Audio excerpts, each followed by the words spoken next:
खरं म्हणजे त्या बॉटलकडे बघून एवढंच म्हणायची की जर डॉक्टरांनी मला 15 ते 20 दिवस जगेल असं जर सांगितलं असेल तर या बॉटल काय करणार आहे. मी माझ्या मुलाच्या खातर मी डायबोजी घेतलं. ज्यावेळेस जेवणाच्या अगोदर मी डायबोजी 1 तास घेतलं आणि 1 तासाने ज्यावेळेस मी जेवायला लागले मला अक्षरशः अर्धी चपाती जात नव्हते, कारण अन्न इथंच बसायचं आणि उलट्या व्हायच्या. त्या दिवस मला पूर्ण 1 चपाती गिळता आली.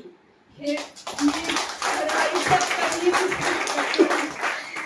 कारण माझा 18 वर्षाचा मुलगा सगळं माझं जागेवर करत होता. म्हणजे हे सांगताना मला खरं खूप अभिमान वाटतो की मला मुलगी नाहीये, तरी सुद्धा खूप मुलानं माझ्यासाठी केलेलं आहे. आणि आज जे काय आहे मी आज 28 किलो वजन माझं कमी झालेलं आहे आणि खूप खूप